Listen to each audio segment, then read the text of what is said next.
Hello student, a very good morning to all of you. Welcome to BJ Education. Today we are discussed about the further concept in the chapter Physical and Chemical Change. पिछले video में हम लोगों ने पढ़ा था कि properties क्या होता है केमिकल चेंज का या करेक्टरिस्टिक ऑफ केमिकल चेंजेस। जैसे जो आपका केमिकल चेंज है उसके ड्यूरिंग क्या हो सकता है, कोई गैस का इवोल्यूशन हो सकता है ना, साउंड प्रोड्यूस हो सकता है। उसके बाद हम लोगों ने पढ़ा था कि उसके अंदर कभी कभी होता ये है कि प्रेसिपिटेट का भी फॉर्मेशन हो जाता है। उसके बाद हीट जो है वो या तो क्या होता है, रिलीज़ होता है या हीट का एब्जॉर्प्शन होता है।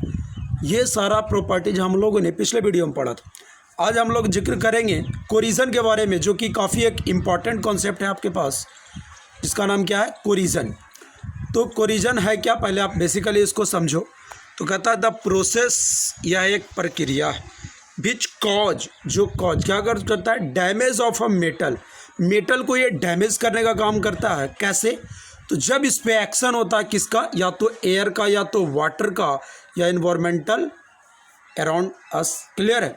मतलब आपके इन्वायरमेंटल के अराउंड से उसके मेटल के सरफेस पे अगर एयर और वाटर का एक्शन हो रहा है, इस वजह से वो जो मेटल है ना आपका वो डैमेज होता है। इसी प्रोसेस को हम लोग क्या कहते हैं, corrosion. It may occur in iron, copper, silver, it is. चूँकि मेटल की बात किया गया है तो इसीलिए लिखा गया है it may occur what in iron, copper, silver, it is. Clear है? नेक्स्ट आपका रस्टिंग। आखिर ये रस्टिंग क्या होता है, तो अब ध्यान से अगर समझो तो it is a type of corrosion. ये एक कोरिजन का ही प्रकार है। क्लियर है?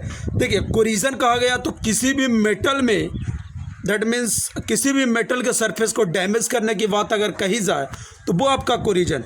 लेकिन अगर रस्टिंग की बात किया जाए ना तो it is the corrosion of iron. Iron के केस में अगर कोरिजन हो रहा है तो उसको हम लोग रस्टिंग कहेंगे, लेकिन अनदर मेटल के केस में उसको हम लोग क्या कहेंगे, सिंपली कोरिजन बोलेंगे। ठीक है?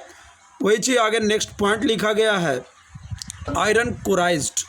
आयरन जो है वो आपका कोराइज्ड होता है कब, when it is expose to moisture. Moisture समझ रहे हो, दैट मीन्स वैसा एयर जिसमें क्या हो, वाटर हो, वाटर वेपर हो, है ना, and gets cover with a brown flaky substance called rust. Iron है, अगर वो कांटेक्ट में आता है किसके, moisture, that means air and water के कांटेक्ट में आता है तो उसके ऊपर एक ब्राउन कलर का क्लेट आपका, that means brown flaky substance का एक कोटेड बैठ जाता है। उसी को हम लोग क्या कहते हैं, रस्ट। और इस प्रोसेस को ही क्या बोलते हैं, रस्टिंग। इस प्रोसेस को ही क्या बोलते हैं, रस्टिंग। क्लियर है? यहाँ पे आप देख सकते हो रस्ट आपका क्या है, तो rust is what, hydrated iron oxide, that means Fe2O3XH2O। H2O के वजह से यूज़ किया गया हाइड्रेटेड। Fe आपका आयरन हुआ, आयरन का जो ऑक्साइड है फार्मूला Fe2O3, इसीलिए रस्ट का क्या होता है फार्मूला, Fe2O3XH2O। XH2O इसलिए लगाया गया है क्योंकि आपको पता नहीं है कितना मोल ऑफ वाटर और एयर का उस पर एक्शन हुआ है। देखो एक्चुअली ये होता कैसे है, यहाँ पे आपका रिएक्शन भी दिया हुआ है, आयरन है प्लस वाटर है प्लस ऑक्सीजन है, क्या बना दिया, रस्ट ऑफ आयरन। बाकी वो बैलेंसिंग का खेल है ना। तो नेक्स्ट पॉइंट वही चीज लिखा गया, rusting takes place in the presence of both oxygen and water. मतलब necessary condition for rusting of iron, what, oxygen and water both. Clear है? If any of them is absent, अगर दोनों में से कोई एक एब्सेंट होगा तो rusting will not occur, rusting नहीं होगा। क्लियर है? आगे आप देख सकते हो कहा जा रहा है कि कोराइड्स कब करता है, तो वही चीज लिखा गया है, a metal corrodes when the surface atom reacts to form a compound. एक मेटल कोराइड तब करता है जब उसका जो सरफेस है, उसका एटम है, वो रिएक्ट करता है किसी से और वो एक कंपाउंड का फॉर्मेशन करता है।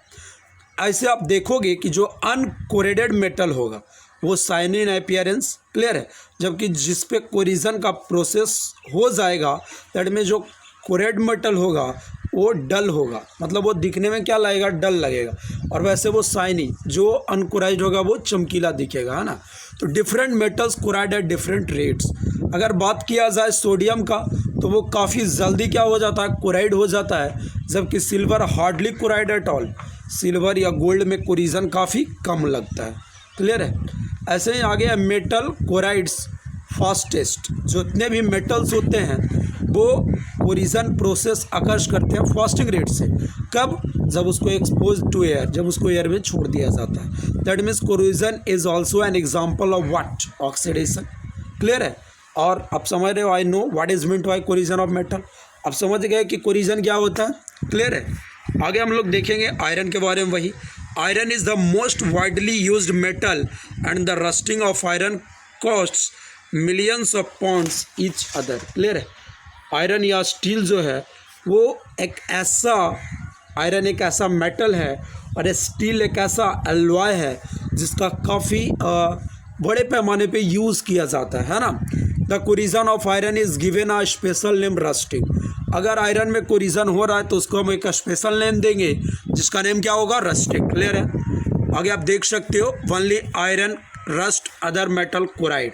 अगर आयरन में रस्टिंग ये कोरिजन होता है तो उसको रस्ट बोलेंगे, मतलब रस्टिंग बोलेंगे, और मेटल्स में होता है तो कोरिजन बोलेंगे। ऐसे salts can act as an electrolyte and so will speed way up the rusting process. अगर साल्ट को इलेक्ट्रोलाइट के रूप में एक्ट किया जाए तो स्पीड, और वो क्या करता है? रस्टिंग के स्पीड को क्या कर देता है? और अप कर देता है ना। क्लियर है? अगर उसमें आयोनिक सब्सटेंस रहा तो। अब देखो वही कोरिजन का भी डेफिनेशन फिर से एक है, a chemical reaction which involve the surface of metal changing from an element into a compound. AP आपका एक एलिमेंट है जबकि रस्ट आपका एक कंपाउंड। तो एलिमेंट से जब कंपाउंड बनता है, एक केमिकल रिएक्शन होता है मेटल के सरफेस पे, उसी को क्या बोलते हैं? कोरिजन। जबकि रस्टिंग क्या है? तो कोरिजन ऑफ आयरन है। देखिए रस्टिंग का यहाँ पे फिगर दिया हुआ है। ये जो आपके पास इंस्ट्रूमेंट है इसमें क्या जंग लगा हुआ है, रस्ट हो चुका है ना। तो आयरन जब एक्सपोज कर रहा है, orange compound called rust forms on the surface, it breaks down iron object. ये आयरन ऑब्जेक्ट को क्या करता है? ब्रेक डाउन कर देता है। हाँ, एक चीज़ और ये इसमें बताया नहीं गया है, ये हम आपको बता दें कि जब आपका रस्टिंग प्रोसेस होता है तो जो मेटल होता है ना उसका जो वेट होता है वो इंक्रीज कर जाता है, क्योंकि रस्ट का कुछ ना कुछ तो मास होगा ना। Rusting requires water and air to be present. यहाँ भी लिखा गया है रस्टिंग के लिए क्या क्या जरूरी है? Air as well as water. Clear है? देखते हो व्हाट इज रस्ट। तो अगर आपसे डायरेक्ट पूछ दिया जाए ना रस्ट क्या है, तो आप लिखोगे ये एक रेडिश ब्राउन सॉलिड सबस्टेंस जो बनता कहाँ पे है? तो मेटल के सरफेस पे बनता है। केमिकल फार्मूला तो hydrated iron 3 oxide Fe2O3 XH2। Clear है? चलिए अब देखिए एक्चुअली होता क्या है जब आयरन रस्ट होता है, तो होता क्या है? दैट मीन्स ये क्या करता है? इलेक्ट्रॉन लॉस करता है, दैट मीन्स ऑक्सीडेशन होता है। अब देख सकते हो ये हायर क्लासेस की बात है, लेकिन आप समझ सकते हो। Fe आपके पास आयरन है, ये क्या बना दिया? Fe2+ + 2 electron. एलिमेंट था वो किस में चेंज हो गया? आयन के रूप में चेंज हो गया। क्लियर है? दैट मीन्स यहाँ पे ऑक्सीडेशन हो रहा है। समझ आ रहा है? यहाँ पे देखो होता क्या है, ये आपका एनोडिक साइड हुआ है ना, कैथोडिक साइड हुआ। यहाँ पे रस्ट लगा तो हुआ क्या? यहाँ से जो भी आपका ऑक्सीजन है, यहाँ से वाटर, दोनों इस पर क्या कर रहा है? एक्ट कर रहा है और ये रस्ट का फॉर्मेशन कर दे रहा है। देखो एक्चुअली ऐसा कुछ होता है। अब देख सकते हो आपके पास क्वेश्चन की तरफ पूछा जा रहा है आपसे कि अगर यहाँ पे 3 चीज़ें हो, एक हो आपके पास एयर एंड वाटर, एक में नो वाटर, एक में नो एयर, और एक में हो एयर एंड सॉल्ट वाटर, तो आपसे पूछा जा रहा है, दैट मीन्स ये आपको ये प्रूफ करके बताएगा कि रस्टिंग के लिए क्या ज़रूरी है? एयर, वाटर या दोनों? ऑब्वियसली दोनों ज़रूरी है। तो आप देख सकते हो जिसमें एयर एंड वाटर दोनों था वो आपका रस्ट लगा ही नहीं रहा। ये ड्राइंग एजेंट की तरह काम कर रहा है। यहाँ पे बॉयल वाटर है और यहाँ पे सॉल्ट सॉल्यूशन है। क्लियर है? ऐसे यहाँ पे दिखाया गया है कि केवल मॉइस्ट एयर के वजह से क्या होता है? रस्टिंग होता है। आप देख सकते हो यहाँ ऑर्डिनरी वाटर है, कोई भी रस्टिंग का प्रोसेस कब होगा? जब यहाँ पे क्या रहेगा? Moist air. दैट मीन्स यहाँ पे एयर और वाटर रहेगा तब। क्लियर है? यहाँ भी देख सकते हो फ्रेशली बॉइल्ड डिस्टिल्ड वाटर। यहाँ पे आपका कार्डबोर्ड डिस्क दिया एनहाइड्रस CaCl2। अब देखो इसका एक्सपेरिमेंट कर रहे हैं कैसे होता है आयरन नेल का रस्टिंग। क्लियर है? तो समझ सकते हो एम क्या है। एम आपको ये इन्वेस्टिगेट करना है कि मेटल पे जो that means rusting of iron है वो कैसे इफेक्ट करता है। क्लियर है? तो ध्यान से देख सकते हो, एक हम पॉजिटिव लिए हैं मेटल जैसे कॉपर, तो रस्टिंग फैसिलिटेड हुआ। यहाँ पे आप देख सकते हो आयरन नेल है, मैग्नीशियम रिबन। क्लियर है? पोटेशियम हेक्सासाइनोफेरेट 3 सॉल्यूशन है ना। तो यहाँ पे देख सकते हो ये काफ़ी अच्छा एग्जांपल आपको दिखाया गया है। यहाँ ड्राई एयर है 15 डिग्री सेल्सियस। क्या इस पर टेम्परेचर का भी इफेक्ट पड़ता है? तो यस आप देख सकते हो, अगर ड्राई एयर को आप छोड़ रहे हो 1 वीक के लिए तो भी ये रस्ट नहीं लग पा रहा है। क्यों? क्योंकि आप पढ़े हो रस्टिंग के लिए क्या एप्लीकेबल है, मॉइस्ट एयर, है ना। जबकि आगे एक बॉइल्ड देते हैं टैप वाटर 15 डिग्री सेल्सियस पे, पेपर क्लिप है आपका, तो 1 वीक के बाद इसमें रस्ट लग जा रहा है। क्लियर है? जबकि अगर ऑयल देते हैं और इसको बॉइल्ड करते हैं टैप को water 15 degree Celsius, paper clip, तो यहाँ भी यही रस्टिंग नहीं लग रहा है। क्यों? क्योंकि यहाँ पे ऑयल ले रहे हैं। क्लियर है?